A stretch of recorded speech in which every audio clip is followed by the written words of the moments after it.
It's about Canada, the land of maple leaves. Just a few years ago, Canada was the #1 dream destination for immigrants worldwide, right? Clean nature, friendly people, solid welfare system. But when you look at the news coming out lately, you have to wonder, is this really the Canada we knew?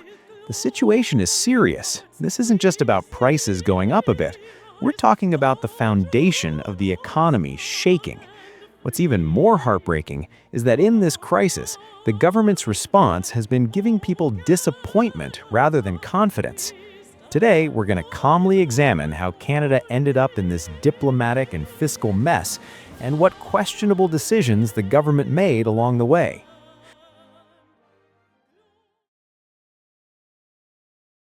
First, let's look outward.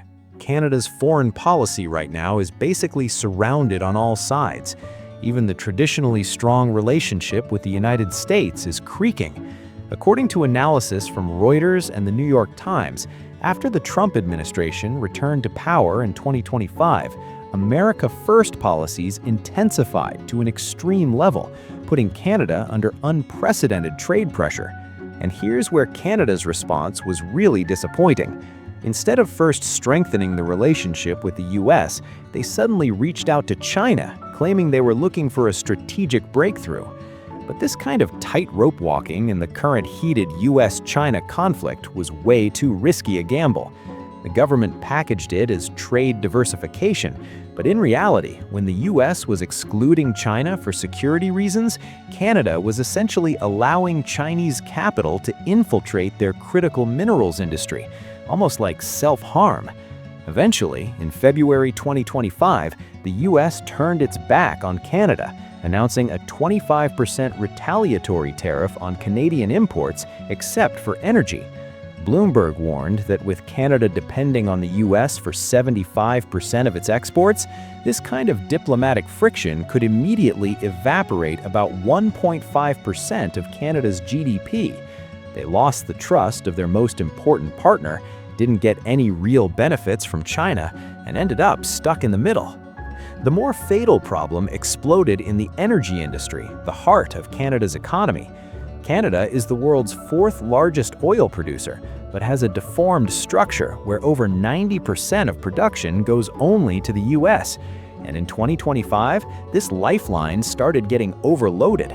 According to the Wall Street Journal, the US administration started putting the brakes on pipeline expansion projects, the main routes for Canadian crude, by tightening environmental regulations and security reviews. Basically, the nightmare of Keystone XL that was canceled under Biden came back as 2025 protectionism. And here's where Canada's internal contradictions added fuel to the fire. Domestically, they tied up their own oil companies' hands with excessive carbon tax increases, while externally, they failed to properly use the energy security card in negotiations with the US. The Globe and Mail pointed out that Western Canadian Select crude is selling at a discount of over $20 per barrel compared to Texas WTI. And this deepening discount means Canada's economy is literally throwing away tens of millions of dollars in potential revenue every single day. Rich in resources, but blocked roads, and a government that just keeps adding regulations, completely stuck. The security situation is even more dismal. According to investigative reporting from the National Post, while the Canadian government was allowing Chinese capital to flow in, companies linked to the Chinese Communist Party were quietly acquiring Canada's quantum computing and critical minerals companies. Because of this, Canada's status within the Five Eyes alliance with the US has hit rock bottom. They maintained a humiliating attitude, but what did they get in return? China has been repeatedly imposing import restrictions on Canadian canola and meat, using hygiene standards as an excuse, basically training Canada like a dog. If all you got from selling out the trust of your allies is a trade deficit and security threats, you have to ask who exactly this government is working for. Canadians are now bearing the full cost of surrendering their economic sovereignty. Looking at the economic indicators makes the severity even clearer. According to the Fraser Institute and Statistics Canada, Canada's business productivity has declined or stagnated for 7 consecutive years, from 2017 to 2024. That's the lowest level among G7 countries. The most shocking thing is GDP per capita. According to IMF reports, Canada's real GDP per capita recorded negative growth for both 2023 and 2024, and there's no sign of recovery in 2025. The Financial Times analyzed this as the beginning of Canada's lost decade. The country is mass importing immigrants to maintain total GDP volume, creating an optical illusion, but individuals' actual lives have regressed to mid-2010s levels. Talented engineers and medical professionals are fleeing en masse to the US, seeking higher salaries and lower taxes. The brain drain is accelerating. On top of this, the housing problem has reached the level of a social disaster. A National Bank of Canada report strongly warned that Canada's population growth rate is exceeding housing supply capacity by 1.5 times, trapping the economy in a population structure trap. Currently, Canadian household debt exceeds 100% of GDP, maintaining one of the world's highest levels. According to CBC News, as of 2025, average rents in Toronto and Vancouver have exploded by over 7% year over year. The government claimed they needed to solve labor shortages and brought in over 500,000 immigrants annually, but they did nothing to expand housing or healthcare systems for these people to use. They belatedly announced they'd cut immigration quotas by over 20%, but the dominant criticism is it's too little too late to repair the already broken housing ladder.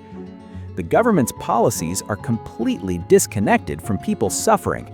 Toronto media harshly criticized the government for pushing through carbon tax increases even during high inflation, driving up food distribution costs.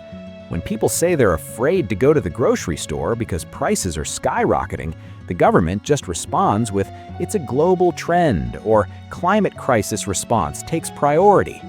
Despite being a resource-rich country, they're cutting off their own limbs with excessive environmental regulations and trying to get through crises with subsidies and money printing instead of innovation.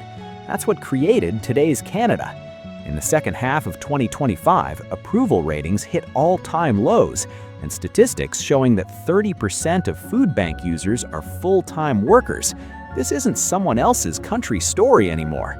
They stopped innovating, had no diplomatic strategy, just read the room, failed to build internal strength, and we're painfully seeing what kind of results a government like that produces. What's particularly infuriating is how the government keeps deflecting responsibility. When citizens complained about soaring living costs, government officials blamed global supply chain issues and pandemic aftereffects. When housing became unaffordable, they pointed fingers at greedy developers and foreign buyers.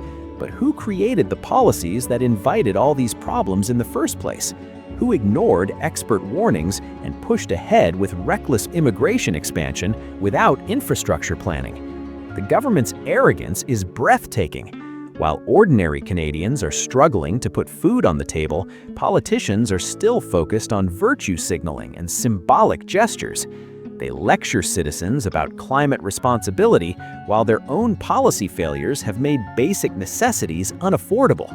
They talk about diversity and inclusion while creating an economic system that's pushing the middle class into poverty. Even worse, when criticism mounts, instead of taking accountability, government officials attack the critics. Economists warning about unsustainable debt levels are dismissed as fear-mongering. Citizens protesting unaffordable housing are labeled as not understanding the complexity of the issues. This dismissive, condescending attitude from leadership shows a complete disconnect from reality and a dangerous level of incompetence. The tragedy is that Canada had every advantage: abundant natural resources, a highly educated workforce, proximity to the world's largest economy, stable institutions. Yet through a combination of ideological rigidity, strategic incompetence, and refusal to face hard truths, the government managed to squander these advantages. They chose symbolic politics over practical solutions, international posturing over national interests, and short-term political survival over long-term economic sustainability. This is what happens when a government loses sight of its fundamental responsibility to serve and protect its citizens' well-being. Canada's crisis isn't just about bad luck or global trends, it's about leadership failure at the highest levels. Canada's ordeal goes beyond a simple economic crisis. It's like a mirror showing how important a nation's strategic decisions really are. It's a harsh lesson in how severe the price can be when you fail to build internal strength while caught between great powers.